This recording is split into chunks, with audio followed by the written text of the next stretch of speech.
नमस्कार. माय महाराष्ट्रीयन किचनमध्ये आपले सगळ्यांचे मनापासून स्वागत. आज मी केला आहे मैद्याचा अगदी हलका-फुलका, बनवण्यास सोपा असा केक. यामध्ये वापरलेले सर्व साहित्य घरातलेच आहे, त्यामुळे हा केक अगदी चवीला छान लागतो. कुकरमध्ये केक बनवला आहे, त्यामुळे तुमच्याकडे ओव्हन नसला तरी तुम्ही हा केक ट्राय करू शकता. मी या ठिकाणी सर्व साहित्य कप आणि चमच्याच्या सहाय्याने मोजले आहे.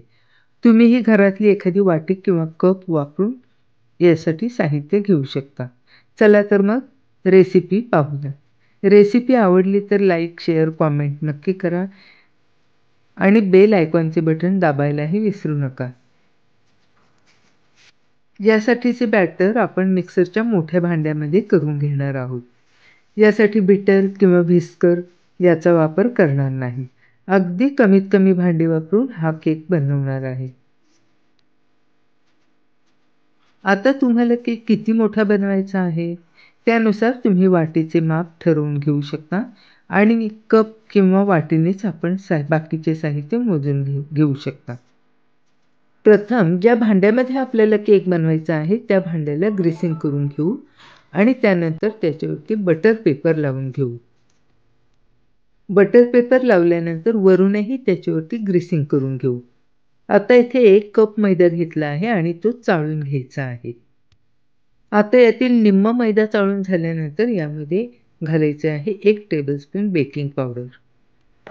बेकिंग पावडर घातल्यानंतर उरलेला मैदा चाळून घ्यायचा आहे.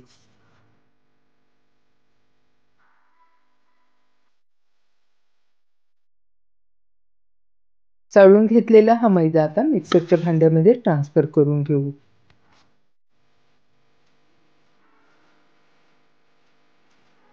ज्या कपाने मैदा घेतला त्याच कपाने पाऊण कप इतकी साखर घेतली आहे. तुम्हाला हवी असल्यास ही साखर तुम्ही कमी जास्त करू शकता. मी आता इथे 2 अंडी याच्यामध्ये फोडून टाकणार आहे.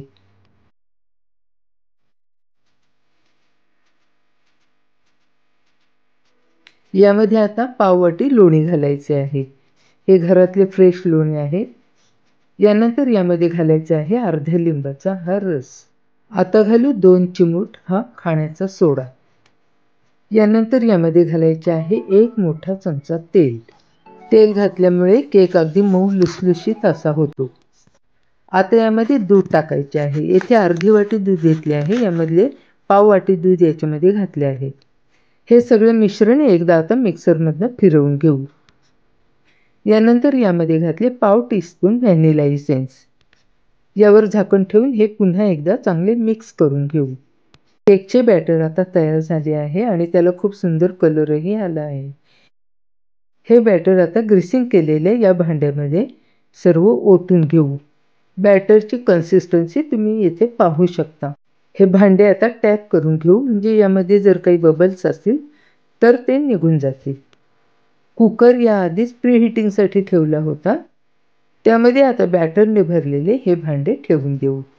तुम्हाला आवडत असतील तर ड्रायफ्रूट्सचे बारीक केलेले तुकडे या स्टेजला तुम्ही यावर टाकू शकता. यावर झाकण ठेवून 35 ते 40 मिनिटे हा केक व्हायला आता ठेवून देऊ. 45 मिनिटे झाली आहेत आणि आपला केकही छान तयार झाला आहे. टूथपिक लावून पाहिली असता ती टूथपिक क्लीन आली आहे. याचा अर्थ आपला केक अगदी छान झाला आहे. केकला कलर तर अगदी मस्त आला आहे. केक थंड झाला आहे. याच्या कडा आता आपण सोडून घेऊया. एका प्लेटमध्ये हा केक उलटा करून घेतला. वरून थोडेसे त्याच्यावरती प्रेशर दिले आणि केक बाहेर काढून घेतला.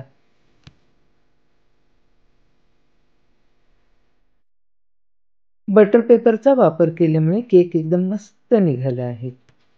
याच्यावरचा बटर पेपर आता काढून घेऊया. केकला आलेला कलर बघू शकता, किती मस्त आणि सुंदर कलर याला आलेला आहे. हा केक आता थोडा वेळ थंड होऊ देऊ आणि मग याचे पीसेस करून घेऊ.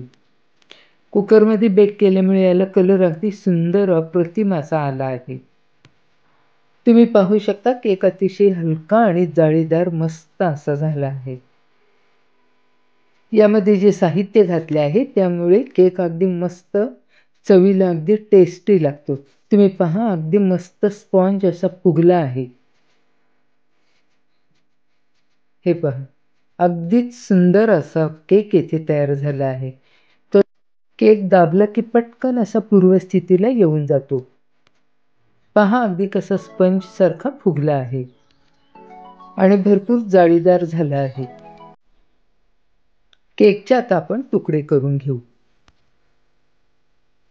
कट करतानाही जाणवतो केक अगदी जाळीदार स्पंजी असा झाला आहे.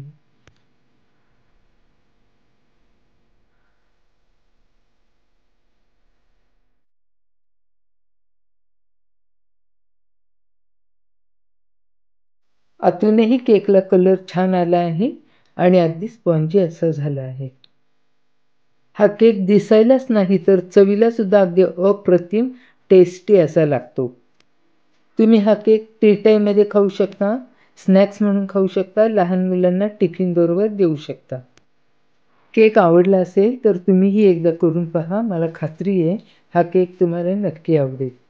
रेसिपी आवडली असेल तर लाईक करा, शेअर करा आणि अद्याप सबस्क्राईब केले नसेल तर सबस्क्राईब करायलाही विसरू नका. पुन्हा भेटूया अशाच एका नवीन रेसिपीमध्ये. तोपर्यंत बाय बाय.